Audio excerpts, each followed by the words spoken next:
আজকের এই ভিডিওতে আমি আপনাদেরকে দেখাবো যে ফেসবুক পেজ এবং ফেসবুক প্রোফাইলে যে ইমপ্রেশন সেকশনটা আছে সেই সেকশনটা কিভাবে কাজ করে এবং কি এই সেকশনটা যদি আপনি বুঝে থাকেন তাহলে কিন্তু আপনার ভিডিও যখন তখন ভাইরাল হবে। সো অবশ্যই এই ভিডিওটাকে কন্টিনিউ করতে থাকুন। এই ভিডিওটা মোস্ট ইম্পর্টেন্ট প্রতিটা কন্টেন্ট ক্রিয়েটরের জন্য যারা ফেসবুকে ভিডিও আপলোড করে থাকেন। ওকে, আমি সরাসরি চলে যাবো মোবাইল স্ক্রিনের মাধ্যমে আপনাদেরকে দেখাবো এই গ্রাফটা যদি আপনারা বুঝতে পারেন আপনার ভিডিও কিন্তু যখন তখন কিন্তু ভাইরাল হয়ে যাবে। এটা যদি আপনি বুঝতে পারেন তাহলে কিন্তু আপনার ভিডিও যখন তখন কিন্তু ভাইরালে চলে যেতে পারে, একদমই জেনুইন। ওকে, আপনি দেখতে পাচ্ছেন আমি চলে আসলাম মোবাইল স্ক্রিনে। আসার পর এখানে আপনার যে কাঙ্ক্ষিত যে ফেসবুক প্রোফাইল হোক ফেসবুক পেজ হোক আপনি সেটাকে সুইচ করে নেবেন বা লগ ইন করে নেবেন। তারপর এখানে দেখতে পাচ্ছেন সি ড্যাশবোর্ড, এখানে ক্লিক করে দিবেন। এখানে ক্লিক করে দেওয়ার পর এখানে দেখতে পাচ্ছেন পারফরমেন্স চলে আসবে, আপনি পারফরমেন্সের উপরে ক্লিক করে দিবেন। এখানে ক্লিক করার পর দেখতে পাচ্ছেন নেট ফলোয়ার, আপনাকে জাস্ট একটু স্লাইড করতে হবে সাইডে। স্লাইড করার পর এই যে এখানে দেখতে পাচ্ছেন ইমপ্রেশন, আপনি জাস্ট ইমপ্রেশনে ক্লিক করে দিবেন। এই গ্রাফটা যদি আপনি বুঝতে পারেন না তাহলে কিন্তু আপনার ভিডিও আপনি ভাইরাল করতে পারবেন নিজের সাথে চ্যালেঞ্জ করে।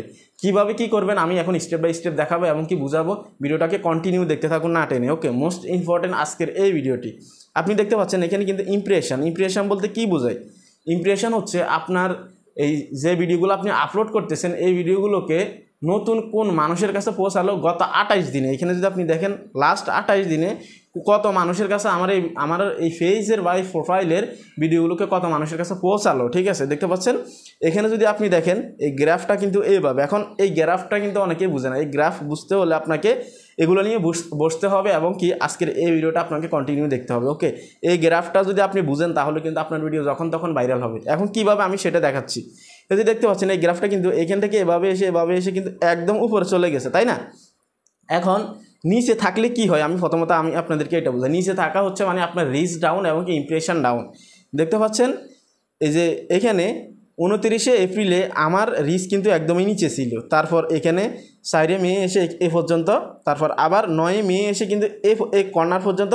9 মে থেকে আমার ইমপ্রেশন উঠে গেছে একদম উপরে এ পর্যন্ত। ঠিক আছে, আবার 9 মের পরে এখান থেকে নিচে চলে আসছে, আবার 13 মেতে উপরে উঠছে।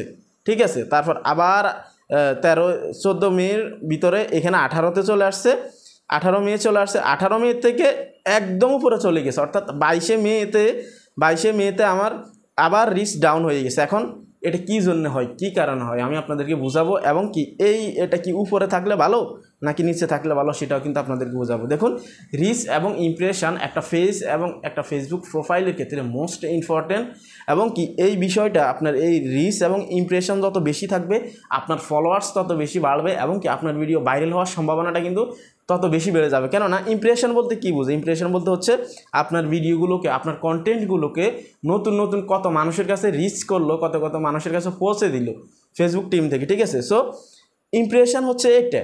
এখন আপনার ভিডিওগুলো আপনি যখন আপলোড করেন তখন যত বেশি মানুষের কাছে রিকমেন্ড করবে, যত মানুষের কাছে পৌঁছে যাবে তত বেশি কিন্তু মানুষ কিন্তু ক্লিক করার সুযোগ পাবে এবং কি দেখার সুযোগ পাবে। এখন যদি আপনার ভিডিওগুলোকে যদি এভাবে যদি ইমপ্রেশন না করে, এখান থেকে উপরের দিকে যদি ইমপ্রেশন না করে, রিচ না করে, তাহলে কিন্তু নতুন কোনো অডিয়েন্স নতুন কোনো দর্শক কিন্তু আপনার ভিডিওগুলো পাবে না। আর না পেলে তো ক্লিক করার কোনো সুযোগ নেই এবং কি ভিডিওটা দেখারও কোনো সুযোগ নেই। সো এই মোস্ট ইম্পর্টেন্ট এই গ্রাফটা যদি আপনার উপরে থাকে আপনার ভিডিও ভাইরাল হওয়ার ক্ষেত্রে অনেক হেল্প করবে আপনাকে। ঠিক আছে, অনেকেই বুঝেন এই বিষয়গুলো, অনেকেই বুঝেন না।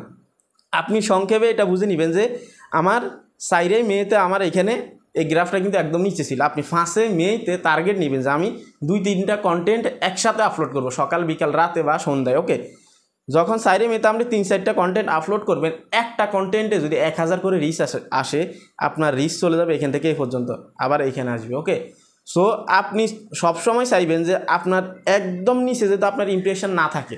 আপনি চাইবেন এই যে এখান থেকে আপনার ইমপ্রেশনটা সবসময় এখান থেকে এভাবে থাকে। ঠিক আছে, সো যদি এভাবে থাকে তাহলে বুঝবেন আপনার রিচ ডাউন, আপনার ইমপ্রেশন ডাউন, আপনার ভিডিওগুলোকে নতুন কোনো অডিয়েন্সের কাছে রিকমেন্ড করতেছে না। আপনাকে টার্গেট নিতে হবে যে আজকে আমার রিচ এখানে, আমি আগামীকালকে এমন কন্টেন্ট আপলোড করবো যেহেতু আমার রিচ এখানে চলে আসে, আমার ইমপ্রেশন এভাবে যায় উপরে। আপনার ইমপ্রেশনগুলো যদি এই যে এখান থেকে যদি এই পর্যন্ত এসে যদি এভাবে উপর দিয়ে যদি যায় তাহলে বুঝবেন আপনার রিচ এবং ইমপ্রেশন একদম হাই চলতেছে। আর আপনার ইমপ্রেশন আর রিচ যখন হাই চলবে তখন আপনার এই ভিডিওটা মানুষের কাছে বেশি বেশি রিচ করবে, বেশি বেশি ভিউজ আসবে, ভিডিওটা কিন্তু ভাইরাল হবে। ঠিক আছে, অনেকে কিন্তু এই বিষয়গুলো বুঝেন না। অনেক কন্টেন্ট ক্রিয়েটর আছেন যারা ভিডিও আপলোড করতেছেন বাট এটা কিন্তু জানেন না যে এই বিষয়টা কী এবং এটা কীভাবে কাজ করে। সো এই ইমপ্রেশন, এই দেখতে পাচ্ছেন এখানে কিন্তু ইমপ্রেশন, এই ইমপ্রেশনটা আপনাকে এভাবে নিচে রাখা যাবে না। আপনি নিজের সাথে চ্যালেঞ্জ করবেন যে আমি আজকে টার্গেট নিব যে আমার ইমপ্রেশনটা একদম উপরে চলে আসবে এবং কি উপরে এভাবেই থাকবে, নিচে আসার কোনো সুযোগই দিবেন না।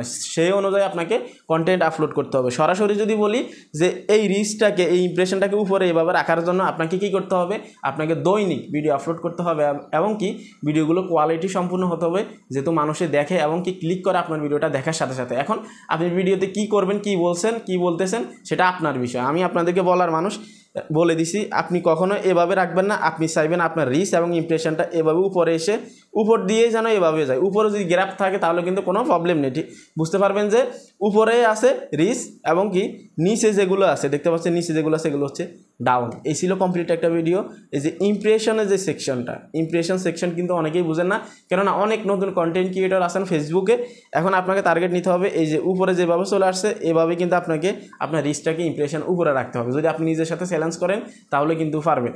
তো আপনাদেরকে বুঝিয়ে দিলাম এই ইমপ্রেশন সেকশনটা কি, এটা কীভাবে কাজ করে। আপনি যদি একবার এটা বুঝে যান তাহলে কিন্তু আপনি দৈনিক ভিডিও আপলোড করার জন্য ইন্সপায়ার হবেন এবং কি আপনি দৈনিক ভিডিও আপলোড করলে আপনার ভিডিওটা যখন তখন ভাইরাল হয়ে যাবে। ফেসবুক অ্যালগোরিদম নিজে থেকে এটা বলে যে যারা রেগুলার ভিডিও আপলোড করবে, যারা রেগুলার কাজ করবে তাদের ভিডিওই শুধুমাত্র ভাইরাল হবে। ঠিক আছে, সো অবশ্যই ইমপ্রেশনকে উপরে রাখার জন্য আপনারা এভাবে কাজ করবেন এবং কি সবসময় একদম উপরে এভাবে রাখার চেষ্টা করবেন। এই ছিল কমপ্লিট একটা ভিডিও। অনেকে আমাকে রিকোয়েস্ট করছেন যে ভাই ফেসবুক প্রোফাইলের ফলোয়িং অপশনটা কীভাবে হাইড করবো, আমি এই ভিডিওতে দেখিয়েছি। ভিডিওটা কন্টিনিউ দেখতে থাকুন।